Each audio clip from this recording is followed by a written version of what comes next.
I'm Tom. And we are VIMTV, Velocities in Music, the best kept secret in music reviews. Tom, there's a electronica techno artist that we've reviewed a couple albums of over the years. Moby! Moby. Or his actual name, which I just learned, is Richard Melville Hall. No wonder he switched to Moby. Yeah. I mean, that's much easier to say. 2 syllables. Yeah. Moby! Yeah. Moby! Moby, if you guys haven't listened to Moby, and you like electronic music in general, Moby is the godfather of ambient electronica. He had several albums starting, I think, in the early 90s, or was it even before that? Early 90s, and came out with a slew of albums, as you said, Tom, that were a bit more aggressive and techno-based, before really hitting it big in 1999 with the album Play, which is one of our favorite albums ever. I think both of us have just been listening to the crap out of that for as long as I can remember. And Play was an album, it was kind of it ran the spectrum of what electronica and techno music could be. It had a way of just invigorating the soul without being overpowering, which a lot of techno music is self-indulgent and overpowering. Exactly, and as a guy who admittedly doesn't get into a lot of electronic music, mostly because it doesn't have that human element a lot of the time. Moby nails that. He always has been able to do that fusion of getting that soul into it and being able to portray emotion with with the electronic elements. And I think that's what made Play so great is that sound approach, but also just the background on it and the fact that he was really kind of in turmoil at that point. He wasn't doing very well personally or professionally, and so that album, it came from a very pure place, I think, because he didn't know it would be the commercial success that it was. He didn't have commercial success before that, so he just made an album that was very honest and from the heart, and I think that's what makes it so easy to connect to. Now, coming from that, 14 years later, we have his 11th album, Innocence.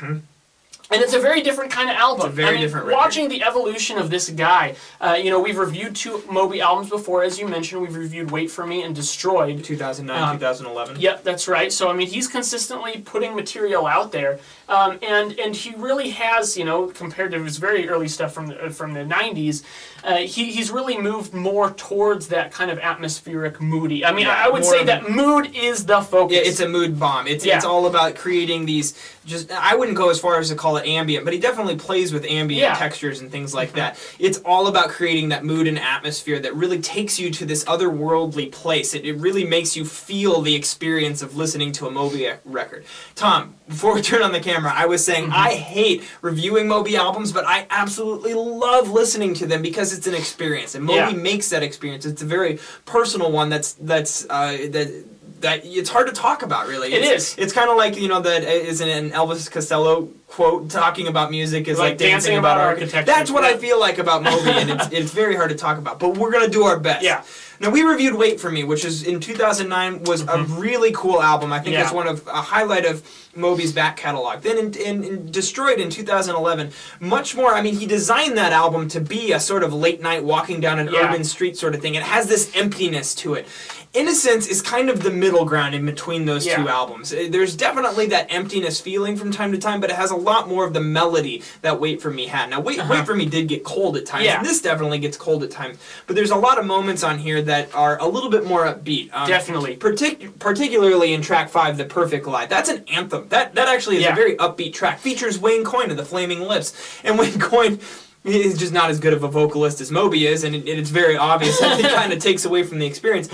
But I love Wayne Coyne, so I'll let it slide. But I feel like there's several moments on this album where Moby's being a bit more aggressive in his songwriting approach. We haven't seen that in a while. And it does come off as more optimistic, especially compared to Wait For Me and Destroyed. Destroyed, what an apt album title, really. And it was a very long album, too. So it was kind of cool. I appreciated at least seeing him go back to more of the track-by-track kind of succinct approach to things. It's a little more concise, and it's a little more powerful for that reason. Now, it is hard to review Moby because, like you said, when I listen to him, I'm the same way. I listen to him for the experience and the mood. I don't like analyzing and picking apart Moby albums because I'd like them to just kind of wash over me. So for me, artists like this and this sound is more about how it makes me feel and how I come out of the whole experience than picking a song and saying, what are you doing for me? And there are some songs on here that I could point at and ask that question, and they're not doing a whole lot for me, I will say. But I think that for the most part, these work into an album listen experience that I think is pretty good. I think it could be better, and I think that Moby's done better, but I actually think that it's a move in the right direction from Destroyed. I think I like Wait For Me a little bit better. For sure. Absolutely. Well, okay, significantly better. Yeah. But I definitely like this better than Destroyed. I think that he's getting back to a point where it's a little bit easier to connect with. Absolutely, and I think that one of the things, like two of our favorite tracks are the first two tracks of the album, Everything That Rises and then A Case for Shame. I think that he hits it off right with that just moody Moby opener. It's like just a mood bomb. That's just no vocals, just a mood bomb, and that just really set the album straight for me.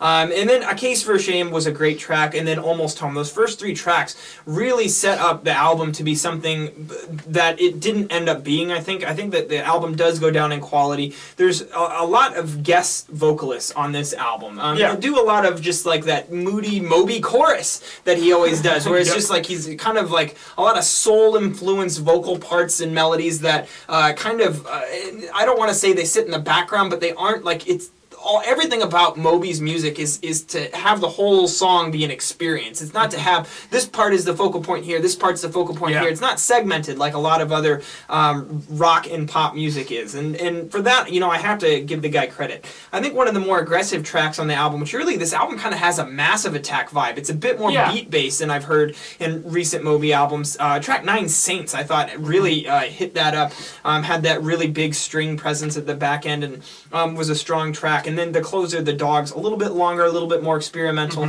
Also did a little bit new stuff for Moby that I thought was good direction for him.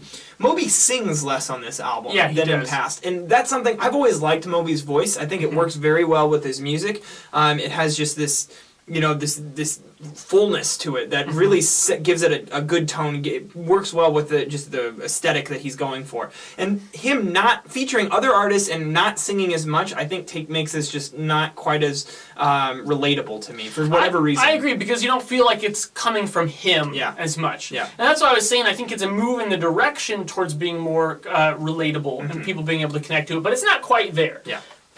I do kind of worry that he might be kind of diluting his back catalog, though, if he keeps making albums of the similar nature. I see what you mean. Yeah.